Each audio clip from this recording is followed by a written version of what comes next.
Classes में आपका स्वागत है। मैं रोहित शर्मा, सब्जेक्ट अपना ज्योग्राफी। देखिए लेसन नंबर 7 हमारा चल रहा है, इसका नाम है भूआकृतियां तथा उनका विकास। देखिए आज हम पढ़ने वाले हैं अपर्दित स्थल स्वरूप, और वो भी कहां पर, चूना क्षेत्रों के अंदर। मतलब ये कि चूना क्षेत्र के अंदर जब पानी बहता है तो उस बहने से, उस पानी के बहने से, और कहां पर बह रहा है, चूना क्षेत्रों के अंदर। उन चूना क्षेत्रों के अंदर जब पानी बहता है और चूने के साथ जब क्रिया करता है तो चूना क्या होता है, पानी के साथ घुल जाता है, और घुलने की वजह से कुछ आकृतियां बनती है, जैसे कि आपकी किताब में दिया हुआ है कुंड, घोल रंध्र, लैपिस और चूना पत्थर चबूतरे। ठीक है, ये तो आपकी किताब में दिया हुआ है, लेकिन इन्हीं परिभाषाओं के अंदर, इन्हीं आकृतियों के अंदर ये आकृतियां हैं। कुंड एक आकृति है, घोल रंध्र एक आकृति है, लैपिस और चूना पत्थर चबूतरे एक आकृति है चूने की। जब पानी चूने में मिलता है तो चूना घुलने लगता है, तो कुंड भी बनते हैं, घोल रंध्र भी बनते हैं, लैपिस भी बनते हैं और चूना पत्थर चबूतरे भी बनते हैं। ठीक है, अब हमारे यहां पर कुछ ऐसे इसी आकृतियों के अंदर, इस स्थल स्वरूप के अंदर, चूना क्षेत्रों के अंदर जो आकृतियां बनती है, इसी के अंतर्गत कुछ आकृतियां और भी है। जैसे कि हम एक एक टॉपिक लेंगे, उन टॉपिकों के अंदर ये सारी चीजें आपके आएगी। ठीक है, सबसे पहले बनता क्या है, आपके कुंड बनता है कि घोल रंध्र बनता है कि लैपिस बनता है कि चूना पत्थर चबूतरे बनते हैं। तो मैं आपको बता दूं, यहां पर सबसे पहले बनता है क्या, विलयन रंध्र। ठीक है, अभी मैं बताऊंगा आपको, ये सारी आकृतियां भी आएगी, लेकिन उससे पहले क्या बनता है, विलयन रंध्र बनते हैं। विलयन रंध्र होते कैसे, मैं बताऊं आपको। विलयन रंध्र की आकृति कुछ इस तरीके से होती है, आपने देखा होगा कई बार, आपकी किताब में भी देखिए, इस प्रकार की कुछ आकृतियां होगी इस तरीके से। ठीक है, ये चूना क्षेत्रों के अंदर उपस्थित होती है। आगे बात समझ, इस प्रकार की कुछ आकृतियां आपको देखने को मिलती है।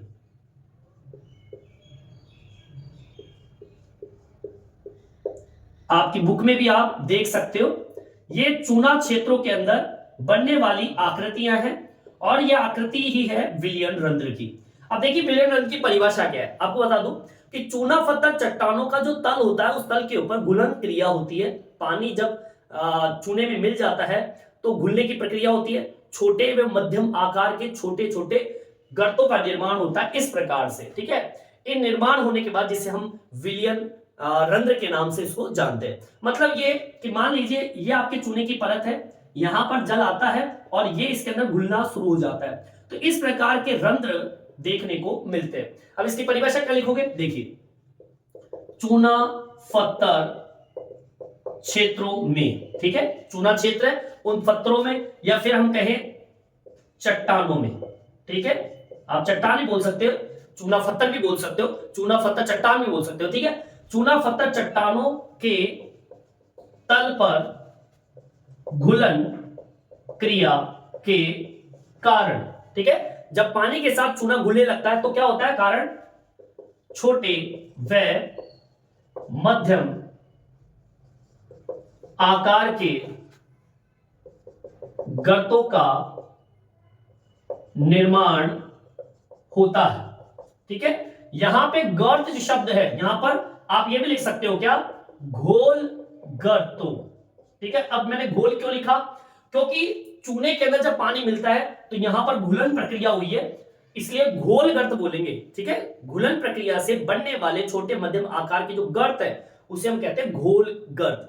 इन घोल गर्तों का निर्माण होता है, जिनके विलयन पर उन्हें विलयन रंध्र के नाम से इनको जानते हैं। ठीक है, निर्माण होता है जिन्हें या इन्हें या फिर इन गर्तों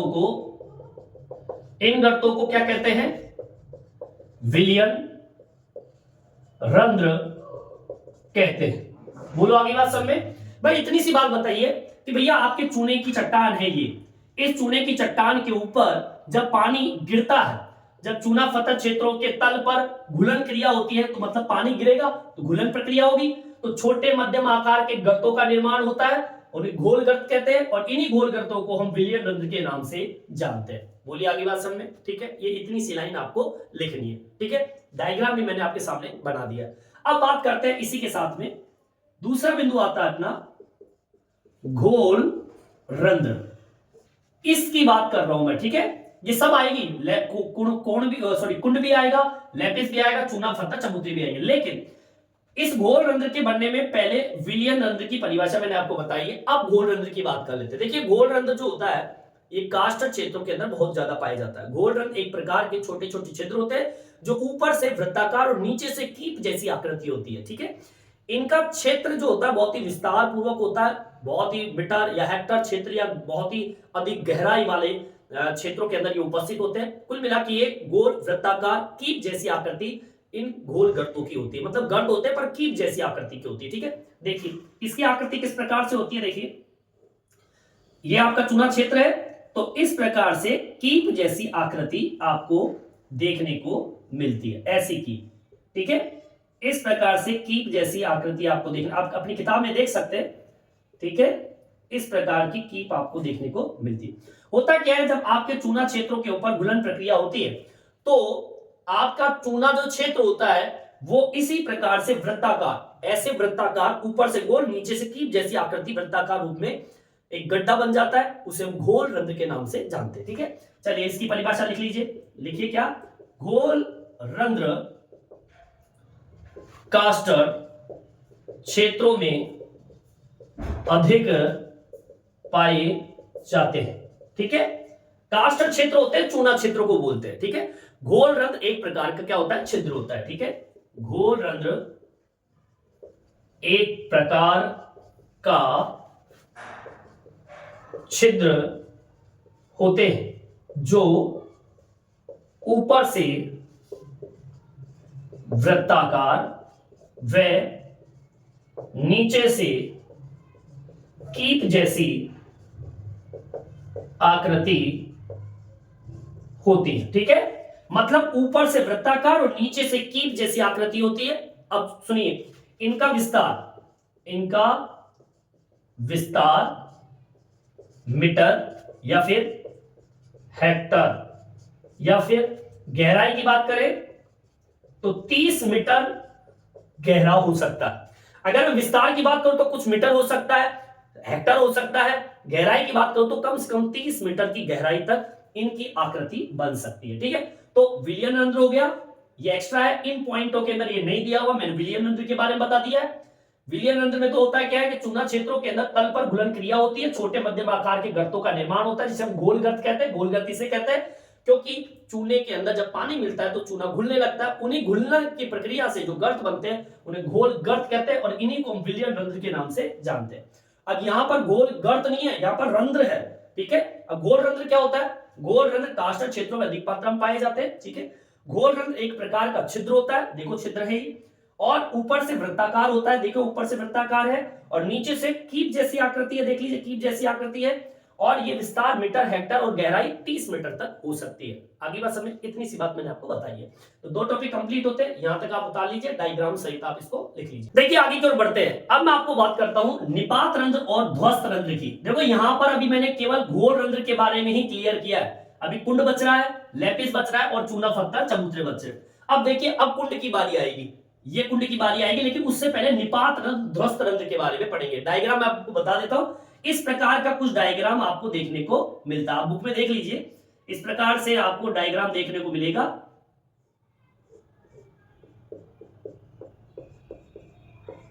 ठीक है, कुछ इस प्रकार से आपको देखने को मिलेगा ध्वस्त रंध्र, निपात रंध्र। ठीक है, होता क्या है कि जो घोल रंध्र आपने पढ़ा था अभी, इससे पहले जो घोल रंध्र के बारे में पढ़ा था, घोल रंध्र क्या था, घोल रंध्र था, देखो दोबारा बता रहा हूं, घोल रंध्र इस प्रकार की कीप जैसी आकृति थी, यही थी ना घोल रंध्र के बारे में मैंने बताया आपको, ये घोल रंध्र है। ठीक है, अब इसी से जुड़ा हुआ आपका निपात रंध्र और ध्वस्त रंध्र। मतलब ये कि ये निपात रंध्र और ध्वस्त रंध्र बनते कैसे, घोल रंध्र के नीचे बनी कंदराओं की छत जब ध्वस्त हो जाती है तो बड़े बड़े ध्वस्त या निपात रंध्र का निर्माण होता है। कहने का मतलब यह है कि जब ये घोल रंध्र, अब देखिए अगर घोल रंध्र थोड़े बड़े होते इस तरीके से ऐसे, ठीक है, तो होता क्या है कि जो इनकी जो छत होती है, देखो ये छत है, ये मतलब यहां की बात चल रही है, इस जगह की बात चल रही है। तो जब टूट जाते हैं, ज्यादा पानी मिल जाता है, तो क्या होता है कि ऊपर की जो छत होती है वो क्या हो जाती है, इस प्रकार से ध्वस्त हो जाती है ऐसे। ठीक है, अब जैसे ये है, ये टूट कर यहाँ का बीच वाला पार्ट है वो नीचे के आके गिर जाए इस तरीके से, ठीक है। चूना क्षेत्र है, हमेशा ध्यान रखना घोल रंध्र में क्यों हुआ, क्योंकि घोल रंध्र की आकृति ऊपर से क्या होती है, चौड़ी होती है, इस प्रकार से चौड़ी होती है। जैसे जैसे पानी मिलता जाएगा ये और चौड़े होते जाएंगे और एक टाइम ऐसा आएगा कि कमजोर पड़ के और इनकी ऊपर की जो छत है वो क्या हो जाएगी, टूट जाएगी। जैसे कि ये टूटता हुआ आपके सामने दिखाया गया डायग्राम में भी, आप देख लीजिए ये टूट गई, ऊपर की छत गायब हो गई और ये पूरा का पूरा मलबा नीचे आके गिर गया, ठीक है। तो यहां पर क्या परिभाषा बनती है, देखिए घोल रंध्रों, ठीक है, आपके घोल रंध्र ये है, इन घोल रंध्रों के ऊपर वाले जो पार्ट है, ठीक है, घोल रंध्र के बनी कंदराओं की छत, मतलब चूने की ऊपर की जो छत होती है इसे बोलते हैं कंदरा की छत। कंदराओं की छत जब ध्वस्त हो जाती है तो उसे निपात रंध्र या क्या कहते हैं, ध्वस्त रंध्र कहते हैं। बिल्कुल सिंपल सी बात बताई है मैंने आपको कि जब आपके घोल रंध्र की जो छत होती है वो टूट कर नीचे गिर जाए, तो नीचे गिरने से, इस प्रकार से नीचे गिर गई तो ये निपात रंध्र हुआ। भाई ध्वस्त रंध्र मतलब टूटने से जो छेद बने, टूटने से जो गर्त गड्ढा बन जाए। देखो अब यहां से टूट गई ना, तो ये देखिए इधर की इधर रह गई और इधर की इधर रह गई और बीच वाला खाना क्या हो गया, टूट गया, ठीक है। ये घोल रंध्र का ही पार्ट है, ये वाला पार्ट, ठीक है ना, ये टूट के नीचे गिर गया तो ध्वस्त हो गया, क्या हो गया, ध्वस्त। इसे कहते हैं, क्या कहते हैं, निपात रंध्र या फिर ध्वस्त रंध्र, ठीक है। चलिए अब आगे की ओर बढ़ते हैं, अब आएगा अपना कुंड, ठीक है। घोल रंध्र मैंने अभी बताया दिया ये, अब आता है कुंड के बारे में, ठीक है, कुंड, ठीक है। अब देखिए कुंड क्या होता है, देखिए अधिकतर घोल रंध्र जो होते हैं सॉरी, अधिकतर घोल रंध्र ऊपर से अपरदित पदार्थों के जमने से ढक जाते हैं, ऊपर से, ठीक है, और उथले जल कुंड जैसे दिखाई देते हैं। मतलब होता क्या है, जो आपके घोल रंध्र इस प्रकार से, देखिए इधर ये जो घोल रंध्र है ये इस प्रकार से होते हैं, ठीक है, ऐसे होते हैं। अब होता क्या है, इन घोल रंध्र के ऊपर अपरदित पदार्थ, मान लीजिए ऊपर से पानी आया और कुछ अपरदित पदार्थ लेके आया, मलवा वलवा, और इसको क्या कर दे, वो ढक दे इस तरीके से, ये लो बंद कर दिया ऊपर से, ठीक है, बंद कर दिया, तो नीचे जमने से, ढकने से उथले जल कुंड मतलब कम गहरे कुंड का निर्माण हो जाता है। मतलब अंदर का पार्ट एक कुंड की तरह हो जाता है, खाली स्थान है पूरा का पूरा, समझ आई बात। मतलब ये लिखेंगे अधिकतर घोल रंध्र, ठीक है, अधिकतर घोल रंध्रों के ऊपर अपरदित पदार्थों के जमने से ढक जाते हैं, जिससे उथले का मतलब क्या होता है, कम गहरे, ठीक है, बहुत कम गहरे कुंड जैसे, ठीक है, गहरे जल के कुंड बन जाते हैं, इसे कहते हैं कुंड। मतलब आपका जो घोल रंध्र होता है ना, ये घोल रंध्र, इसका ऊपर की जो छत होती है ये मिट्टी, कंकड़, पत्थर, इनसे क्या हो जाते हैं, ढक जाते हैं इस तरीके से, और अंदर का पार्ट क्या है, खाली है, तो यहाँ पे जल भर जाता है, तो एक कुंड जैसी आकृति, जिसमें अपन नहाते हैं ना, कई बार देखते हैं प्राकृतिक कुंड होते हैं, ऐसे कुंडों का निर्माण हो जाता है, इसे कहते हैं कुंड। समझ आई बात। चलिए आगे की ओर बढ़ते हैं, ये भी आप उतार सकते हो, ठीक है। चलिए यहां तक आप उतार लीजिए। अब हम बात करते हैं इसी के अंदर, देखो लैपिस भी आएगा, चूना पत्थर, चबूतरे भी आएंगे, लेकिन पॉइंट टू पॉइंट आएंगे। लैपिस और चूना पत्थर, चबूतरे से पहले हम पढ़ेंगे डोल लाइन के बारे में, ठीक है। चलिए यहां तक आप उतार लीजिए। देखिए आगे की ओर बढ़ते हैं, अब बात करते हैं डोल लाइन की। देखिए डोल लाइन क्या होता है, डोल लाइन होते हैं ध्वस्त घोल रंध्रों को ही हम क्या कहते हैं, डोल लाइन कहते हैं। लिख लीजिए इसको भी, ध्वस्त घोल रंध्रों को डोल लाइन कहते हैं। आपने देखा, जो आपने घोल रंध्र देखे थे ना, घोल रंध्र, इस प्रकार के घोल रंध्र, ये घोल रंध्र देखे थे आपने, और जब इनके ऊपर की कंदराएं जब टूट कर नीचे गिर गई थी, जैसे भी मैंने बताया आपको, इस प्रकार से बताया था ना आपको मैंने, इस तरीके से, तो ये मलबा टूट के नीचे गिर गया था ना अपना, ठीक है। तो ये कह रहा है ध्वस्त घोल रंध्र, जो टूटा हुआ घोल रंध्र है ना, इस तरीके से ये टूटे हुए घोल रंध्र है, ठीक है, इन्हें ही जिसे हम निपात रंध्र के नाम से भी जानते हैं, ध्वस्त रंध्र के नाम से जानते हैं। मतलब घोल रंध्र जब ऊपर से टूट कर नीचे गिर जाते हैं, इन्हीं को हम डोल लाइन का नाम देते हैं, समझ में आई बात? ठीक है। देखिए ध्वस्त रंध्रों की अपेक्षा घोल रंध्र अधिक संख्या में पाए जाते हैं, ये भी बात याद रखना। ठीक है, इसको मैं लिख देता हूं, ध्वस्त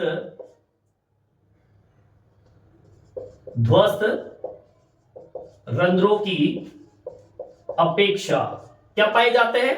घोल रंध्र पाए जाते हैं। ध्वस्त रंध्रों की अपेक्षा घोल रंध्र अधिक पाए जाते हैं, ध्यान रखना इस चीज को। ठीक है, आगे बात समझ में। चलिए अब हम बात करते हैं, इसी के अंदर एक टॉपिक और जाएगा। क्या आएगा इसके अंदर? देखो ये कंप्लीट हो गया, डोल लाइन समझ में आ गया होगा। मतलब जो आपका घोल रंध्र होता है और जब वो टूट जाता है तो उसे ही हम ध्वस्त घोल रंध्र के नाम से जानते हैं। इसी के अंदर देखिए अपनी किताब में एक परिभाषा और होगी, घाटी रंध्र। किस नाम से जानते हैं? घाटी रंध्र या फिर युवाला। देख लीजिए अपनी किताब में, ये परिभाषा भी आपके सामने होगी। देखिए जब घोल रंध्र और डोल लाइन इन कंदराओं की छत गिर जाती है, उस गिरने से या फिर हम कहें पदार्थों के स्खलन से वो आपस में क्या हो जाते हैं? मिल जाते हैं। तो एक लंबी तंग, ठीक है, एक लंबी तंग खाई बन जाती है जिन्हें हम घाटी रंध्र के नाम से जानते हैं। बस इतनी सी बात लिखनी। क्या? एक तो आपका घोल रंध्र, वह एक होता है ये रहा डोल लाइन। ठीक है, घोल रंध्र और आपका डोल लाइन, इनकी कंदराओं की छत पर, छत जब गिर जाती है, ठीक है ना, इनकी कंदराओं की छत जब गिर जाती है, ठीक है, मतलब घोल रंध्र, ये देखिए घोल रंध्र, अब जब ये गिर जाती है तो क्या होता है? इस प्रकार की कुछ घाटी जैसी बन जाती है। देखो ये टूट गया तो इधर का पार्ट इधर रह गया, इधर का पार्ट इधर रह गया। देखो ये पार्ट दिख रहा है आपको? तो एक तरीके से घाटी जैसी आकृति बन जाती है, बीच का पार्ट गिर गया और ऐसे यू जैसी आकृति कुछ बन जाती है। तो मतलब ये है कि घोल रंध्र और डोल लाइन, इनकी कंदराओं की छत जब गिर जाती है तो गिरने से अब ये दोनों आपस में क्या हो गए? मिल गए। आपस में क्या हो, देखो ये मिल ही गए इस तरीके से, तो ये आपस में मिल जाते हैं जिससे घाटी का निर्माण होता है। बस इतनी सी बात आपको इसमें लिखनी है। सही में आई बात? ठीक है, युवाल घाटी भी बोलते हैं इसको, घाटी रंध्र के नाम से भी इसको जानते हैं, घाटी रंध्र भी बोल सकते हैं इसको। ठीक है, चलिए डोल लाइन कंप्लीट और घाटी रंध्र युवाल भी कंप्लीट। अभी अपने पास बच रहा है क्या? लैपिस और चूना पत्थर चबूतरे, ये भी अब आपके सामने आएंगे। ठीक है, यहां तक आप उतार लीजिए। देखिए आगे क्यों बढ़ते हैं, अब हम बात कर लेते हैं लैपिस की। ठीक है, अब लैपिस क्या होता है देख लीजिए। देखिए लैपिस होता है धीरे धीरे चूना युक्त चट्टानों के अधिकतर भाग गर्त और खाइयों के हवाले हो जाते हैं और वहीं पर अनियमित पतले नुकीले कटक बन जाते हैं जिसके हम बोलते हैं लैपिस। क्या बोलते हैं? लैपिस। ठीक है, लिख दीजिए। क्या? अभी मैं डायग्राम भी बताता हूं। धीरे धीरे चूना क्षेत्र छोटे बड़े गर्तों में बदल जाते हैं। चूना क्षेत्र उबड़ खाबड़ पैदा, ऊंचा नीचा, ठीक है, अनियमित, ठीक है, पतले नुकीले, ठीक है, पतले और नुकीले कटक बन जाते हैं जिसे क्या कहते हैं? लैपिस कहते हैं। होता क्या है देखिए, ये आपका चूना क्षेत्र है साहब। इस चूने क्षेत्र में जब पानी मिलता है तो मिलने से होता क्या है? आपका पानी उस चूने के साथ घुलने लगता है। घुल गया, पानी घुल गया, चूने के साथ घुल गया। अब होता क्या है? गड्ढे बन जाते हैं। अब इस गड्ढे से क्या होता है? ऊंची नीची, इस तरीके से पतली ऊंची नीची ऐसी आकृति आपको देखने को मिलती है। मतलब धीरे धीरे चूना क्षेत्र छोटे बड़े गर्तों में बदल जाता है। चूना क्षेत्र उबड़ खाबड़ अनियमित पतले नुकीले कटक, कटक मतलब उबड़ खाबड़ स्थिति, इस प्रकार से ऐसी ऊंची नीची आकृति देखने को मिलती है चूने की, जिसपे चलना भी मुश्किल है, आप चल भी नहीं सकते उसके ऊपर। ऐसे पतले नुकीले कटक जैसी आकृति बन जाती है चूने की, इसे हम कहते हैं लैपिस। ठीक है, अब बात कर लेते हैं क्या? चूना पत्थर चबूतरे। अब देखो इसे, ये क्या होता है? लैपिस और कटक के निर्माण चट्टानों की संधि व जल घुलन क्रिया से कभी कभी लैपिस एक समतल क्षेत्र में परिवर्तित हो जाते हैं। ठीक है, समतल मतलब ये कि ये जो आपको उबड़ खाबड़ चीज दिख रही है, जो लैपिस आपको नजर आ रहा है, तो जब पानी इसमें मिलता है, ज्यादा मिल जाता है, तो ये घुल जाता है। घुलने से क्या होता है, ये ऊपर की जो आपको ऊंची नीची खाबड़ दिखाई दे रही है, ये समाप्त हो जाती है। ऐसी ये समाप्त होकर एक पतली लंबी सपाट मैदान का क्या हो जाता है, निर्माण हो जाता है। चूना फैल जाता है। कहने का मतलब जैसे पानी मिलेगा इस नुकीली कंडीशन के अंदर, इस नुकीले लैपिस के अंदर जब पानी मिलता है तो चूना क्या होता है, देखो लैपिस जो बनता है ना, ऊबड़ खाबड़ जो पतले नुकीले भाग बनते हैं, सूखने से बनते हैं। चूने के अंदर जब पानी मिलता है तो नुकीले सूखे सूखे चूने जैसी आकृति बन जाती है। चूना सूखेगा तभी तो नुकीला बनेगा, लेकिन जैसे ज्यादा पानी की क्वांटिटी होती है तो ये नुकीले पार्ट जो पानी में मिलते हैं तो ये फैल जाते हैं, पिघल जाते हैं और सपाट मैदान बन जाते हैं और ये चबूतरा बन जाता है। ठीक है, लिख दीजिए, लैपिस के कटकों में जब जल मिलता है तो यह कटक समतल मैदानों में परिवर्तित हो जाता है। ठीक है, यही लैपिस क्या करते हैं, जो ये लैपिस वाला पार्ट ऐसा था पहले, जब पानी मिला तो ये पिघल गया। ठीक है, और ये समतल चबूतरा मतलब एक समतल भूभाग होता है ना, वो चबूतरे में क्या हो जाता है, बदल जाता है। तो इस तरीके से अपना चूना पत्थर चबूतरा बन जाता है। ठीक है, तो कहने का मतलब ये है, कुंड, घोल रंध्र, लैपिस, चूना पत्थर, चबूतरे, ये तो मुख्य परिभाषा आपकी किताब में दी हुई है।